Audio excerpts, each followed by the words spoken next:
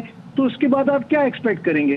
مطلب آپ ان کی طرف سے دیکھیے, ایک بڑی تگڑی ڈبل سینچری, 2 سینچریاں, 150, مہاراج نے کہا چلو 40 میرے بھی ڈالو. مطلب وہ تو سب رن کر رہے ہیں, 615.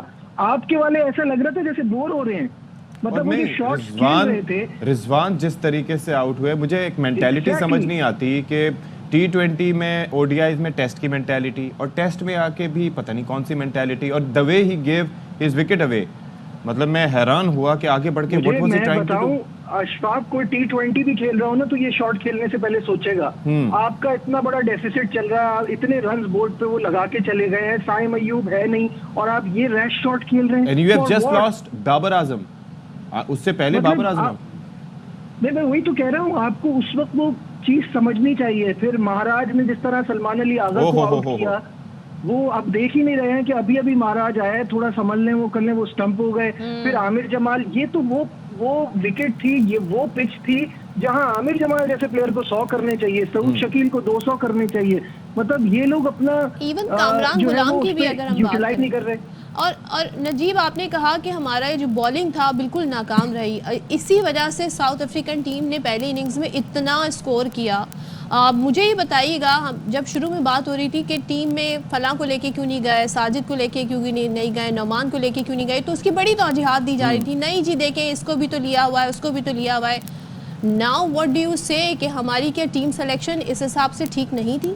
اور ایک اور چیز میں ایڈ کروں گا, جو اسٹمپنگ کی بات کی تھی نا آپ نے, یار وہ بال یاد کریں سلمان علی آغا کو جو پڑی تھی, that was it self an indicator. میں وہی تو کہہ رہا ہوں نا, ابھی بھی مجھے سب سے زیادہ ڈر اس اننگ میں مہاراج سے ہی لگ رہا ہے, کیونکہ یہ آپ نے غلط ریڈ کیا ہے. چلو آپ, میں اس کو جسٹیفائی نہیں کر رہا, لیکن آپ نے غلط کیا, آپ نہیں لے کے گئے ساجد کو. نعمان تو تھا نا, کھلا لیتے. آپ نے نسیم شاہ کو کیوں نہیں کھلایا؟ اس میچ میں کھلانا چاہیے تھا, یہاں آپ کو تیز بالر چاہیے تھا. پچھلے میں اتنی ضرورت نہیں تھی, یہاں زیادہ ضرورت تھی. دیکھیں آپ کے پاس تو تیز بالر بھی تیز نہیں ہے نا اتنا.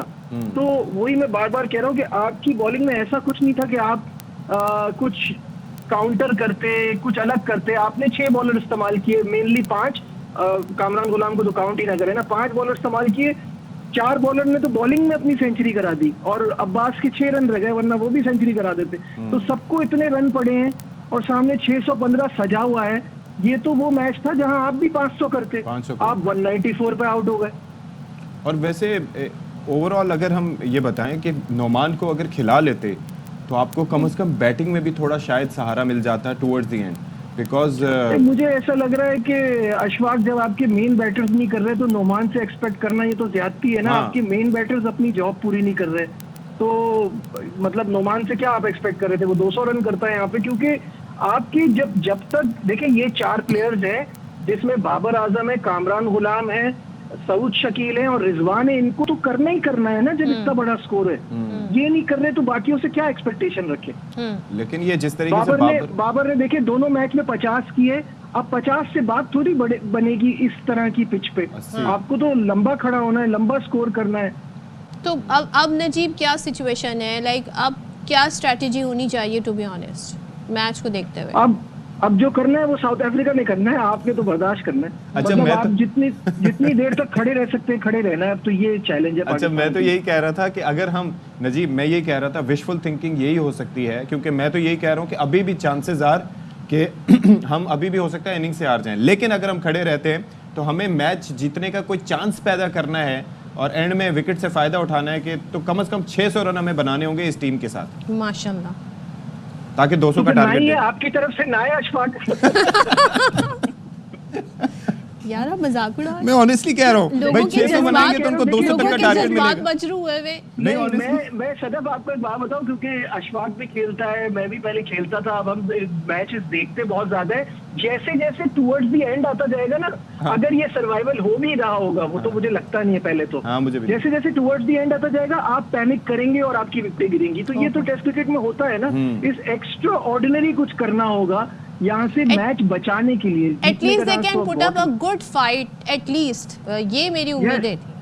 That should be the target. کیونکہ دیکھیے اب جنوبی افریقہ بھی WTC کے فائنل میں پہنچ چکا ہے اور آسٹریلیا بھی پہنچ چکا ہے. یہاں صرف حاصل ہم کیا کر سکتے ہیں کہ ہم اپنی اچھی کرکٹ شو کریں. We put on a good show. That's it. That's what we want. دیکھیے شام نے 100 کیا, بڑی خوشی ہوئی کیونکہ کپتان کے اوپر پریشر آتا ہے جب وہ پرفارم نہیں کرتا. بابر کے 50-50 ہوئے لیکن ٹھیک ہے چلیں گڈ, انہوں نے رنز کیے. اسی طرح سب اپنے اور ایک اچھا شو کریں. اچھا میں نجیب میں یہ کہہ رہا تھا کہ وہ کل جیسے خرم کو بھیجا گیا بابر کے آؤٹ ہونے کے بعد, تو میں نے آ کے یہی کہا کہ اب جیسے وہ اب گیٹس کھل گئے ہیں تو صدف اس پہ کہہ رہی تھی کون سا یہ فلڈ ہے جو آ جائے گا, لیکن میں نے کہا فلڈ گیٹ کھل گیا. فلڈ گیٹ واقعی فلڈ گیٹ ہی ہے نا, ہمیں تو ایک وہ they just need a chunk in the armour. بالکل ایسا ہی ہے. اور آپ نے دیکھے وہاں پہ بھی انڈیا والا میچ بھی دیکھا ہو تو یہی ہوا کہ ان کو پنت کی وکٹ اوور نائٹ مل گئی تھی تو باقی وکٹیں انہوں نے 16 رن پہ لی ہیں, 4 وکٹیں, اور وہاں سے وہ اتنے چھوٹے ٹوٹل پہ آؤٹ کیا کہ آسٹریلیا کے لیے پرابلم نہیں ہوئی. تو یہ تو ہوتا ہے جب آپ جاتے ہیں, آپ کو وہ جو بار بار کہتے ہیں نا جاب فنش کرنا, وہ اس کا مطلب یہی ہے کہ آپ جب آپ نے ٹائم گزارا ہے, آپ رک گئے, اب آپ بڑا کھیلیں. اچھا میں ایک چیز ضروری ہے, اگر ان کے میچ کی ذرا بات کر لیتے ہیں. پاکستان کا میچ تو ہو گیا, تو میں ذرا آپ سے ان کے تباہ کن بیٹر کی بات کریں سب سے پہلے. تباہ کن بیٹر کی بات کریں. کون سا اس کی ریکلٹن کی بات. نہیں میں ابھی ان کی میچ پہ آ گیا ہوں, وہ جو ان کا India versus Australia Border Gavaskar. بھائی میں یہ کہہ رہا تھا کہ آپ مجھے یہ بتائیے کہ یہ جو وراٹ کوہلی, آپ کو پتہ ہے میں نے اس سے متعلق سٹوری بھی لگائی because I was feeling very sympathetic کہ یار دیکھو اتنا بڑا پلیئر اور اس طریقے سے آؤٹ سائڈ ایج لگ کے آؤٹ ہو رہا ہے. لیکن وہ جو جس طریقے سے what he was doing in the ground کہ جیبیں نکال کے پاکٹس نکال کے, آئی مین یو آر پرفارمنگ نیل. اور اس کے اندر لوگ کیا کامنٹس کر رہے ہیں نیچے کہ یہ آپ کی پرفارمنس ہے جو جیبیں نکال کے آپ دکھا رہے ہیں کہ I perform nothing. Your thoughts on that? یار مجھے تو ایک کسی نے بڑا اچھا کامنٹ لکھا, مجھے بہت ہنسی آئی. اس پہ کہہ رہے ہیں وراٹ کوہلی کا یہ حال ہے کہ وہ دھکا مکی پہ آ گئے. تو کہنے کا مطلب یہ ہے کہ جو انہوں نے کانسٹنس کو دھکا لگایا اور وہ سب, اب اتنے بڑے پلیئر پہ یہ سب سوٹ نہیں کرتا. But this is what happens when you are so out of form کہ آپ ایک ہی طرح سے آؤٹ ہوئے جا رہے ہیں. وہی آپ آف اسٹمپ کے باہر بال کو چیز کرتے ہیں, 5ویں 6ویں اسٹمپ تک جاتے ہیں, کور ڈرائیو کے چکر میں آپ کا نک لگتا ہے, پیچھے چلا جاتا ہے. صحیح ہے. اسکاٹ بولینڈ نے تو ان کو بالکل پریشان کر کے رکھا ہوا تھا. Scott Boland should get a permanent spot. ہاں آف کورس یار, دس از انفیئر کہ because of Cummins, Starc, Hazlewood ان کی جگہ نہیں بن پاتی. لیکن پہلی اننگ میں 4, دوسری اننگ میں 6, ہی واز جسٹ فینومینل. اور the way he was bowling بہت ہی شاندار. اور نجیب اب ذرا ساؤتھ افریقن کے اس بیٹر کی بات کرتے ہیں جس نے تباہی بھیڑ دی ہے. ٹو بی آنیسٹ 259 بنائے ریکلٹن نے, ریان ریکلٹن نے.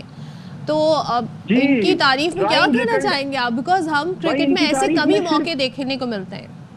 ان کی تعریف میں صرف اتنا کہنا چاہوں گا کہ اس سے پہلے انہوں نے 9 ٹیسٹ میچ کھیلے تھے, 25 کی ایوریج. تو سٹار بننے کے لیے پاکستانی بولنگ کافی ہوتی ہے. اور 10 سال بعد کسی ساؤتھ افریقن نے ڈبل سینچری کی after Hashim amla. You missed it. کیا کہا انہوں نے, سٹار بننے کے لیے پاکستان کی بولنگ کافی ہوتی ہے. مجھے لگتا ہے کامیڈی شو شروع ہو سکتا ہے نجیب اس پہ, جس پہ فیصلہ بازی جھکتے ہوں گی. کتنا ہرٹ ہوئے ہیں وہ ہمیں اندازہ ہو گیا اس کامنٹ سے. نہیں ظاہر ہے یہ ینگسٹر ہے, اس سے ہم اس کی اچیومنٹ نہیں لے سکتے. بہت اچھی اننگ کھیلی, ٹیمپرمنٹ بڑا ریکوائرڈ ہوتا ہے اتنی لمبی بیٹنگ کرنے کا, بٹ اس سے پہلے کبھی نہیں کیا تھا. آج انہوں نے یہ کارنامہ جو انہوں نے اس ٹیسٹ میچ میں کیا, کریڈٹ ٹو ہم.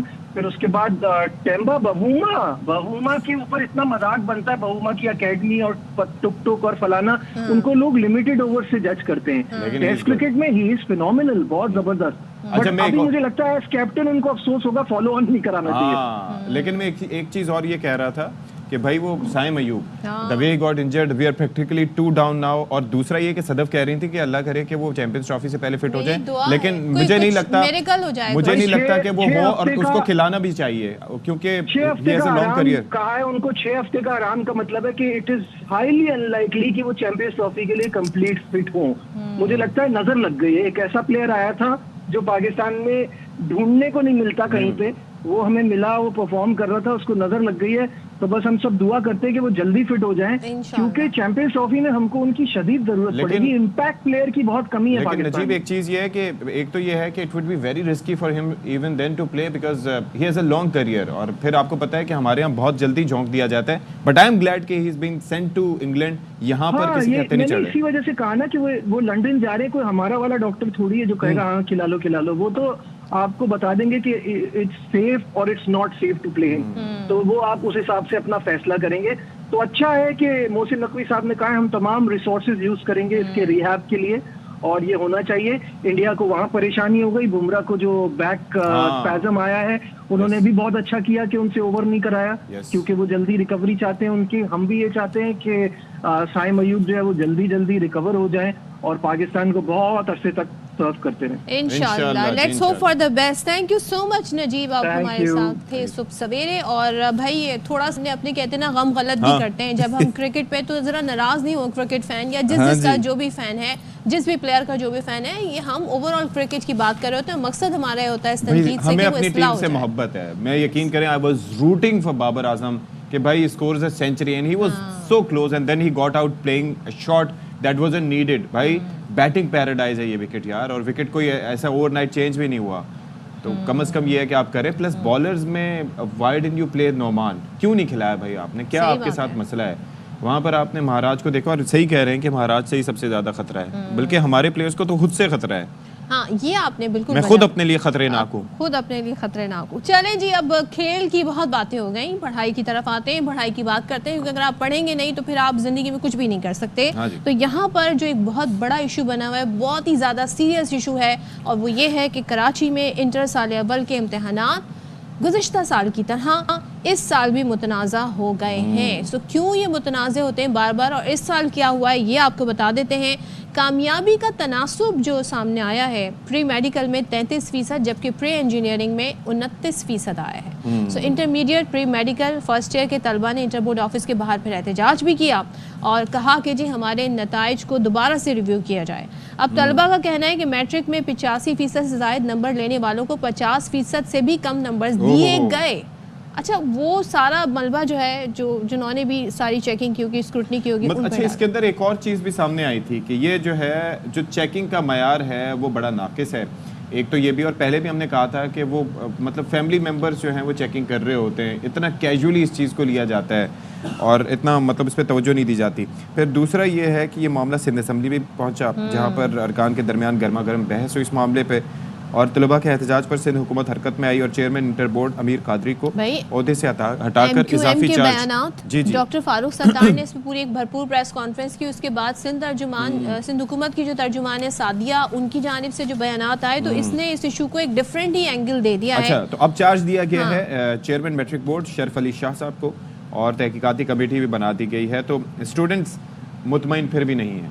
اچھا, میں رات کو جو اپڈیٹ پڑھ رہی تھی, جو طلبہ احتجاج کریں اب تک آئی گیس صرف 84 طلبہ ہیں ایسے جنہوں نے اپنی کمپلین باقاعدہ طور پہ ریٹن لانچ کی ہے, جو طریقہ کار ہے کہ ہمیں جی ہمارے نمبر ریویو کیے مزید کرنے چاہیے. جی اس سے پروٹیسٹ نہ کریں. تو ہمارے ساتھ کون ہیں؟ انور خان صاحب ہمارے نمائندے ہمارے ساتھ موجود ہیں. بھائی انور خان, یکایک یہ کیا ماجرا ہو گیا؟ وہ کہتے ہیں ایک پیٹرن ہوتا ہے نا کہ آپ نے میٹرک میں اچھے لے لیے تو بس سمجھ سکتے ہیں کہ آگے بھی کہانی اچھی ہوگی, لیکن یہ ہوا کہ آپ کی اسیسمنٹ کیا رہی؟ دیکھیں, ہم گفتگو آغاز یہاں سے کرتے ہیں کہ انٹر پری میڈیکل کے اندر 19,000 طالب علم اس سال جو امتحانات کے اندر فیل ہوئے ہیں, جبکہ پری انجینئرنگ کی بات کی جائے گی تو 22,000 میں سے صرف 6,000 طالب علم پری انجینئرنگ کے اندر کامیابی حاصل کر سکے ہیں. اور دوسری سب سے اہم بات یہ ہے کہ میٹرک اس کی جو چیئرمین ہے انٹر بورڈ کے پروفیسر امیر حسین قادری کے, جن کے بارے میں یہ بتایا جا رہا ہے کہ ان کو نتائج کی بنیاد کے اوپر ہٹایا گیا, ایسا کچھ بھی نہیں ہے. ان کو اس منصب سے عارضی طور پر سبکدوش کیے جانے کا بنیادی وجہ یہ سامنے آئی ہے کہ وہ بغیر اطلاع کے IPCC جو کہ تمام تعلیمی بورڈ کے چیئرمین کی کمیٹی ہوتی ہے اس کو اطلاع دیے بغیر برطانیہ چلے گئے تھے, جس کے حوالے سے ان کو شو کاز نوٹس جاری کیا گیا ہے. تو اب تک جو ہے وہ نتائج کے حوالے سے ان کو نہیں ہٹایا گیا ہے, اور یہ اضافی ذمہ داری جو ہے وہ سیکرٹری کے عہدے پر ابھی بھی فائز ہے نا, وہ صرف بتائے بغیر گئے تھے تو اس پہ انہیں ہٹایا گیا, یہ چکر ہے جی, اس پہ ہٹایا گیا. تو نتائج کے حوالے سے جو بات ہو رہی ہے, نتائج کے حوالے سے اب تک جو قائم مقام چیئرمین ہے, جو میٹرک بورڈ کے بھی چیئرمین ہے CS شرف علی شاہ, انہوں نے ایک کمیٹی تشکیل دے دی ہے. وہ کمیٹی 1 ماہ کے اندر جو ہے اپنی رپورٹ پیش کرے گی. لیکن اگر ہم ماضی کے اندر جائیں گے تو ماضی کے اندر پروفیسر نسیم احمد جو سابق میٹرک بورڈ کے چیئرمین, سابق انٹر بورڈ کے چیئرمین ہیں, ان کا بیان ریکارڈ کے اوپر موجود ہے کس طرح کاپیوں کی جانچ پڑتال کی جاتی تھی. بہرحال جو سپلائی کے ساتھ ساتھ جو دیگر اساتذہ تنظیمیں ہیں وہ اس بات پہ شدید اعتراض کرتی ہے کہ طریقہ امتحان اور جانچ پڑتال انتہائی ناقص اور نامناسب ہے. البتہ یہ تمام کی تمام کاپیوں کی جانچ پڑتال کے اندر سپلا سب سے آگے ہوتی ہے. تو اب سپلا سے بھی یہ پوچھنا چاہیے کہ وہ کون سے اساتذہ ہیں جو کہ کاپیوں کی جانچ پڑتال کے اندر اپنا انور ایک چیز مجھے بتا دیں, اب تک کتنے اسٹوڈنٹس جو ہیں انہوں نے باقاعدہ طور پر ری چیکنگ کے لیے اپلائی کیا ہے؟ کیونکہ جو نمبر, جو پرسنٹیج ہے جو پاس نہیں ہوئے یا جو احتجاج ہو رہا ہے, اس سے بہت ہی کم نمبرز ہمیں نظر آ رہے ہیں جنہوں نے باقاعدہ درخواست دی ہے. جی دیکھیے, اس کی بنیادی وجہ یہ بنی تھی کہ طلباء و طالبات اور والدین ابہام کا شکار تھے, اور اب واضح صورتحال سامنے آئی ہے. انٹر بورڈ کے جو قائم مقام چیئرمین ہیں, اب انہوں نے اس بات کا اعلان کر دیا ہے کہ تمام کے تمام وہ طالب علم جو کہ اس بات کے اوپر اپنے تحفظات رکھتے ہیں وہ اپنی اسکروٹی فارم جمع کرائیں. تو کم و بیش اب تک 250 سے زائد درخواستیں جو ہے وہ موصول ہو چکی ہیں, اور ساتھ ساتھ جو انٹر بورڈ کے سبکدوش کیے جانے والے جو چیئرمین ہیں پروفیسر امیر حسین قادری, وہ اس بات کے لیے بھی تیار, پروفیسر حسین قادری اس بات کے لیے تیار ہیں کہ وہ تمام کے تمام طالب علم اپنی کاپیوں کی جانچ پڑتال اپنی والدین کی موجودگی کے اندر کر سکتے ہیں. وہ نتائج سے مکمل طور پر مطمئن ہیں. ایک چیز بتائیں انور, جانچ پڑتال جو ہوتی ہے وہ ظاہر سم جو ہوتا ہے پورا اس کو ری چیک کیا جاتا ہے کہ کہیں پہ کوئی نمبر مس تو نہیں ہو گیا, کہیں 10 دیے تو ہم نے اسے 9 تو نہیں کاؤنٹ کر لیا, پورا کوشچن آنسر جو ہے وہ چیک نہیں ہوتے ہیں. سو یہ اس طرح کا ریویو ہوتا ہے, اس پہ کیا کیا جائے گا؟ جی دیکھیں, بالکل 3 جنوری کو جو انہوں نے اپنی وضاحت جاری کی ہے اس صورتحال کے بعد, ان کا کہنا یہ ہے کہ وہ تمام کی تمام کاپیاں, تمام کی تمام متعلقہ مضامینی کاپیاں طالب علم والد یا والدہ کی موجودگی کے اندر والد اور والدہ کی پسند کے پروفیسر کو بٹھائیں اور کاپیوں کی دوبارہ جانچ پڑتال کریں. کاپیوں کی دوبارہ جانچ پڑتال نتیجے کے اندر اگر نمبر بڑھتے ہیں تو وہ اس کے لیے بھی تیار ہیں. تاہم وہ یہ کہتے ہیں کہ وہ اس امتحانی نتائج سے مکمل طور پر مطمئن ہیں. تاہم صورتحال مکمل طور پر اس کے برعکس. اتنے اسٹوڈنٹس کے ساتھ کس طرح سے ممکن ہوگا کہ وہ من پسند پروفیسر کو من پسند ٹیچر کے ساتھ سارے بیٹھ کے چیک کروائیں؟ من پسند کا کرائٹیریا کیا ہوگا, تو اس پر ذرا بات کریں گے. تھینک یو سو مچ انور خان صاحب, ہمارے ساتھ موجود رہے. یہ ٹاپک بڑا امپورٹنٹ ہے, اس کے اوپر ہم جو ہیں وہ قائم مقام چیئرمین انٹرمیڈیٹ بورڈ شرف علی شاہ صاحب سے بھی بات کریں گے. ہیل جوائن اس سون, اور ساتھ ہی ساتھ ہمارے ساتھ اس وقت اسٹوڈیوز میں موجود ہیں پروفیسر رسول بخش قاضی صاحب جو پریزیڈنٹ ہیں سپلا کراچی. لیکن آپ کا بھی بہت شکریہ. فی الوقت ایک بریک کے بعد ہم اس کو آگے بڑھاتے ہیں.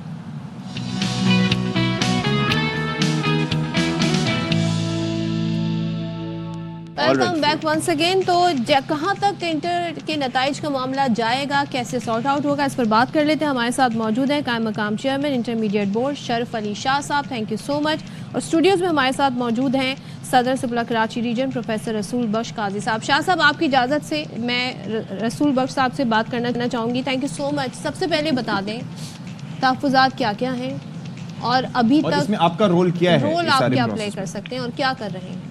سب سے پہلے تو میں آپ لوگوں کا شکریہ ادا کرنا چاہوں گا کہ اے آر وائی نے اس اہم ایشو پر ہمیں بلایا ہے ہمارا موقف سننے کے لیے, مگر بدقسمتی سے ہمیں آن بورڈ نہیں لیا جاتا. بورڈ کے معاملات ہوں یا اپنے ڈپارٹمنٹ کے معاملات ہوں, ایس پی ایل اے ایک میجر اسٹیک ہولڈر ہے. تو تمام اساتذہ ہمارے ساتھ ہوتے ہیں اور ہمارا اپنا ایک پازیٹیو رول ہوتا ہے اسیسمنٹ کے حوالے سے بھی. ہمارے جو سب سے بڑے تحفظات یہ ہیں کہ ہمارے بورڈز جو ہیں وہ ایڈہاکزم کی بنیاد پر چلائے جا رہے ہیں.